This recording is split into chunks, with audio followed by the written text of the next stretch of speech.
WIKISKY.com, and typing in the coordinates 5 hours, 53 minutes, 27 seconds, dash 610 apostrophe 58. And how this reads when you type it out is 5 and a lowercase h space 53 lowercase m 27 s lowercase s, that is, space dash 6 space 10 apostrophe space 58. Again, that's 5h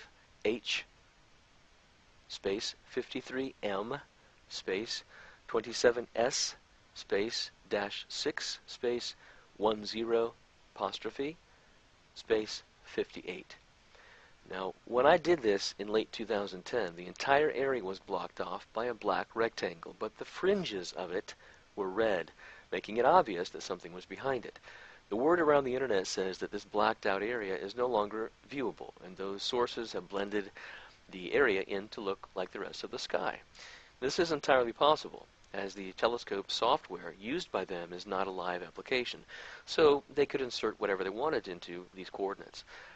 They've done everything they can to hide this object and deny its existence up to this point, so any steps to further suppress the public's awareness of it would not surprise me.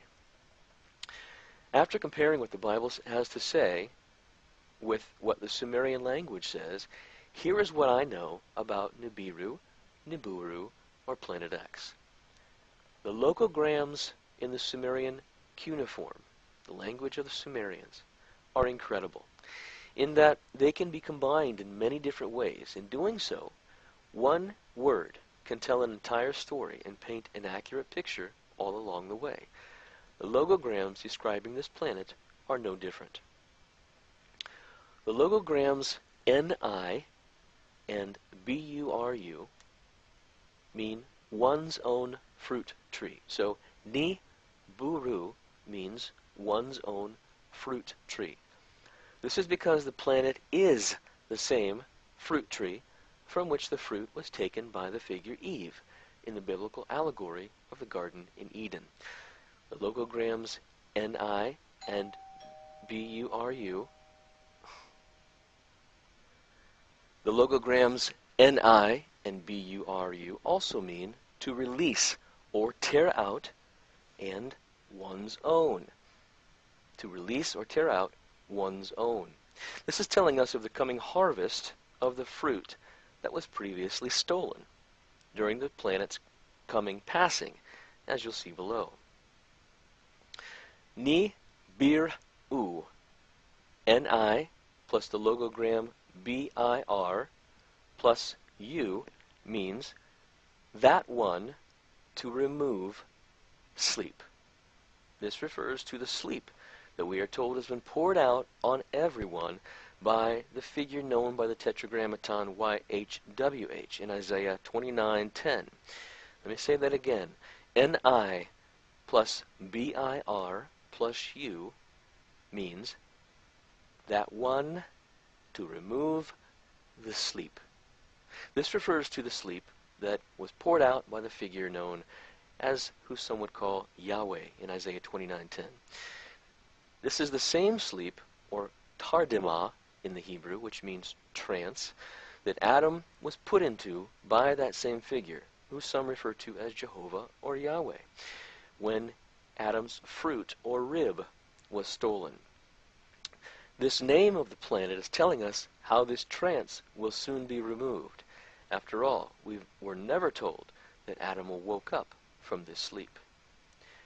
Nibiru is also the dwelling place of the Father, known in the Bible by different names in various allegories. He is called Adam, Abraham, Esau, Esau, who some call Jesus, etc., who either took something out of themselves, such as the hidden meaning of Genesis 12:5, or had something stolen from them by a woman. Regardless of what you've been taught, these are all names for the same person, related to us in different stories. The woman of Revelation 12, who was clothed with the sun,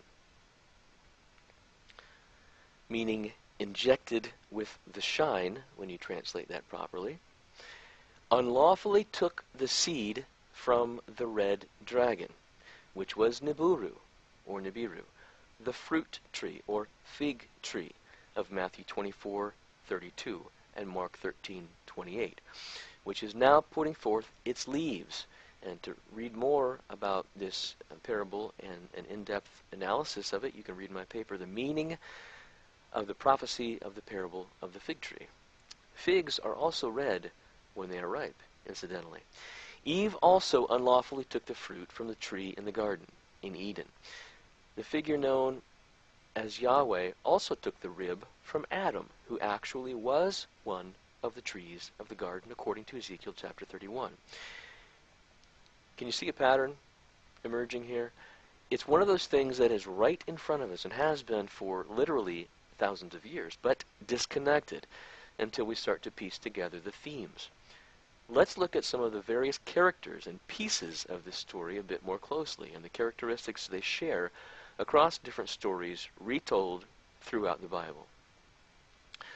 The character of the Father.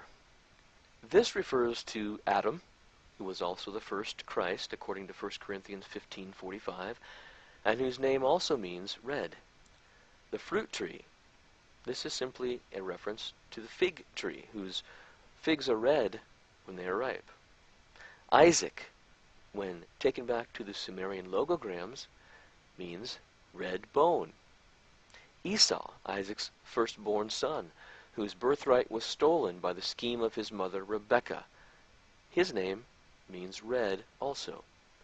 Nibiru is referred to as the red planet by the ancients, and Esau, who some incorrectly call Jesus, which is simply a play on the name Esau, E-S-A-U, meaning red, is also the firstborn of creation, according to Colossians 1:15, just as we're told Adam was, whose name we've already seen, also means red.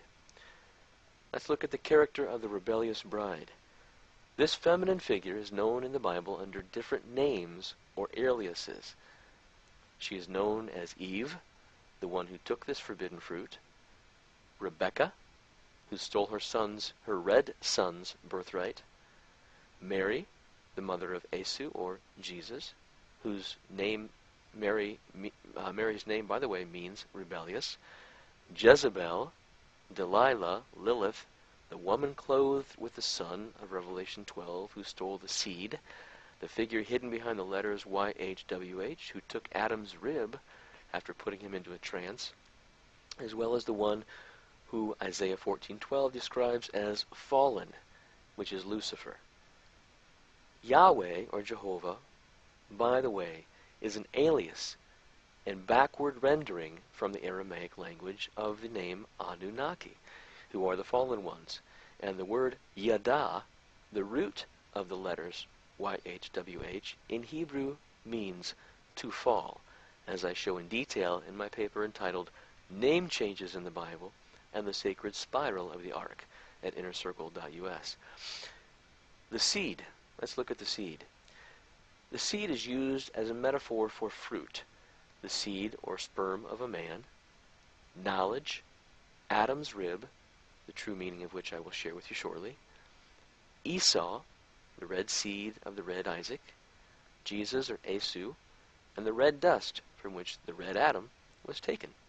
I explain the hidden story of the red dust of Genesis 2 in more detail also at the Inner Circle. This woman who was engaged in this theft was pregnant with twins, probably a metaphor for being full of knowledge of two-sided DNA, or the Serapenta, as it's called, or you can call it the serpent. We'll get to that momentarily. And was ready to deliver or bring to earth that with which she could no longer contain. Just as someone who has knowledge of a big secret, for instance, they think that they must deliver. See Revelation 12. One of the children was Jesus, whose name really should be Esu, E-S-U, or Kingu, as he is called in the Sumerian creation epic called the Enuma Elish. This child was killed and went to be with the Father, just as it says in chapter 12 of Revelation. The other child was from Satan, just as I say about one of Eve's children in my book, Blueprint for Bondage. And I'll get to that in a moment. Suffice to say for now, the two quote-unquote kids were merged to create us. These can be seen as the good seed and the bad seed, Cain and Abel, Jacob and Esau, Isaac and Ishmael, or Jesus, or Esau, and his twin, that is referred to in a shrouded manner in Revelation chapter 12. No matter how you look at it, these stories of the mixing of the seed that was stolen with the seed of man. That's what these stories are about. This is also the story of the iron mixing with clay in Daniel chapter 2, verse 43. The seed mixed with the clay of man is from the evil child of the woman, Jesus or Esau's twin, who, Genesis 12 tells us, will rule over us with a rod of iron. This is currently the situation in our world. I've said before many times that because we can do something does not mean that we should. And there has never been a more glaring example of what can happen than the situation that has been brought about in our world today, which was a result of the rebellion of this woman. And once again, I'll remind you that the name Mary, the mother of Jesus or Esau, means rebellious. We've seen the devastating results of a world that embraces technology and they don't fully understand in the form of genetic and chemical manipulations going on today with Monsanto, the GMOs, the sheep, stem cell research, pharmaceuticals, and on and on. And this woman, just like many scientists today, was seduced or beguiled by the knowledge she had of the Serapenta, Serapenta, which is a metaphor for DNA in its current form, which I will explain momentarily, which she stole from the father, the fig tree, or the red planet Nibiru, whose name means the same thing, one's own fruit tree. She was not necessarily seduced by an actual serpent, although the jinn, G-I-N, from which she got this knowledge are said to be from Saturn, as I'll show below, and are said to be reptilian. You can watch the new version of the movie Clash of the Titans and look at the reptilian jinn, who wields the blue fire to see a theatrical depiction of these jinn. What this woman stole and misused was knowledge of how to mix the rib or figs with material that she received from the jinn. This information was contained in what the Sumerians refer to in their logogram HAR, which is a spiral arm bracelet of silver or other precious metal. They're one and the same.